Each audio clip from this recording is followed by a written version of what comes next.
Muito obrigado, Sr. Presidente. Sra. Doutora, nós tivemos hoje, ao longo do dia, duas audições completamente distintas, nas suas fundamentações, na sua explicação, na sua descrição dos factos, na sua linha do tempo.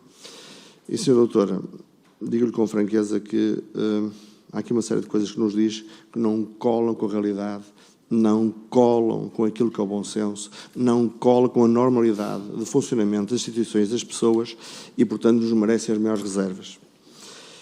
Primeiro, que motivo tinha o Dr. Frederico Pinheiro, que não tinha tirado reuniões, não tinha tirado notas de uma reunião, e não havia problema nenhum com isso, chegar ao fim do prazo e criar um incidente, inventar umas notas e escrever umas notas e com isto tudo provocar a sua demissão? Isto não faz sentido. Ponto final. Que desespero era este em recuperar o computador à força? Eu nunca vi disto, mas também só tenho 30 anos de advogado. Como foi possível Frederico Pinheiro, esse agressor, esse bandido que roubou o computador pela escada abaixo a fugir, pega em 4 polícias e volta ao quarto andar para ir buscar o resto das coisas dele, como aconteceu, e os polícias cá estarão para o provar. O que pensar da chefe de gabinete do Ministério das Infraestruturas vir dizer que os assuntos do gabinete não se tratam por WhatsApp? Pensei que era uma graçola. O que pensar da busca desesperada do computador e ignorar totalmente a recuperação do telemóvel? Como consegue dizer que o impedimento de apresentar as contas de 2022 pela TAP foi uma mera opinião, quando eu li o e-mail? Como consegue dizer, face àquilo que sabemos hoje, que foi a CEO da TAP que quis ir à reunião com o grupo parlamentar do PS? Nós sabemos, o Ministro confessou. Como consegue negar o conteúdo do seu próprio e-mail e declarar que o despedimento da CEO e do Presidente do Conselho de Administração tinha argumentos jurídicos fracos e facilmente rebatíveis em tribunal? Não é preciso saber alemão, isto é português muito claro. E dito isto, depois do despedimento, e ainda consegue acrescentar, sem se rir, que o relatório do IGF é mais eficiente, melhor qualquer parecer jurídico. E até em conta, Srs. Deputados, para justificar a violência, porque houve atos de violência, para justificar a violência, explica-nos que agiu como qualquer cidadão quando presencia um crime, sem comentários. Sra. Doutora, para lhe fazer uma pergunta, ou duas, perguntar-lhe o seguinte: na conferência, dia 6 de março, em que foi exonerada a CEO da TAP e o Presidente do Conselho de Administração, sexta-feira foi apresentado o relatório do IGF e segunda-feira foi feita uma conferência de imprensa em que eles foram exonerados. Tudo muito robusto, tudo muito robusto. O que lhe pergunto é, relativamente ao Ministério em que trabalha, o que é que aconteceu entre sexta e segunda? Que reuniões ocorreram? Entre quem? Foram ouvidos juristas? Que contactos foram feitos com o Luís Rodrigues? Como é que conseguiram, em 48 horas, convidar, aceitar e poder anunciar na segunda-feira o que é que aconteceu neste fim de semana? Ainda, também não nos disse, é um esclarecimento pequenino.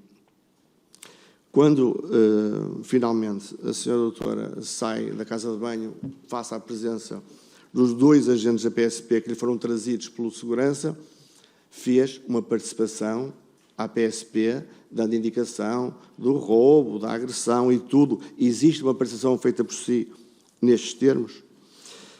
Ainda, e como última pergunta, Sra. Doutora, se o Ministro João Galamba for exonerado, cai o gabinete todo, certo? Obrigado. Muito obrigado, Sr. Deputado. Sra. Doutora Eugénia Correia.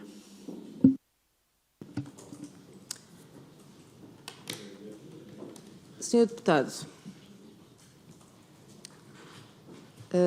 algumas das incongruências que elencou, Sr. Deputado, não são incongruências, já foram amplamente explicitadas na minha intervenção.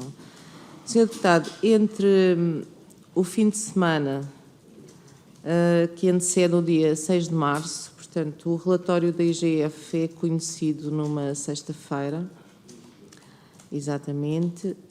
E depois há uma conferência de imprensa no dia 6 de março. Comigo, Sr. Deputado, não aconteceu nada. Não aconteceu nada. E o procedimento de elaboração do projeto de deliberação ocorre durante essa semana de 6 de março. Sr. Deputado,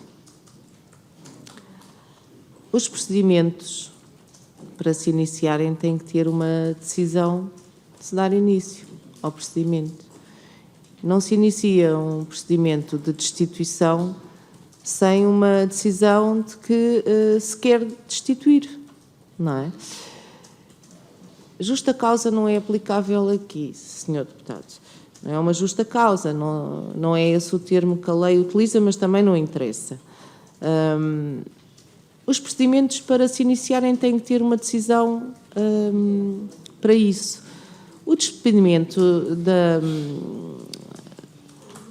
a destituição do Sr. Presidente do Conselho de Administração e da Sra. Presidente da Comissão Executiva ocorreu mais tarde, não tenho a data de cor, mas algures em abril.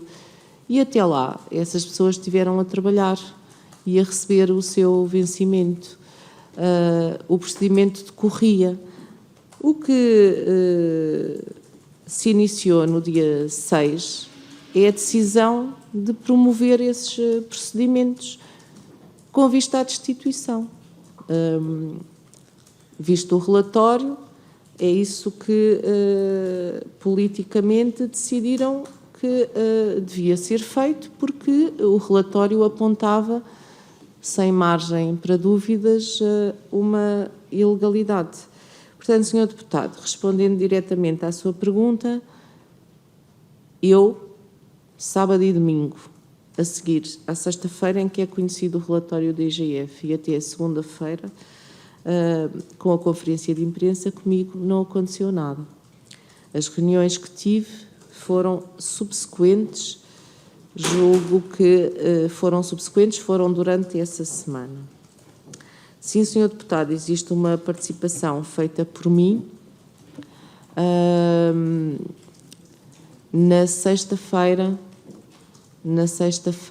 a seguir aos acontecimentos. Portanto, eles aconteceram na quarta-feira, dia 26, e existe uma participação feita por mim na sexta-feira. Não sei, Sr. Deputado, se consegui esclarecê-lo. Muito obrigada.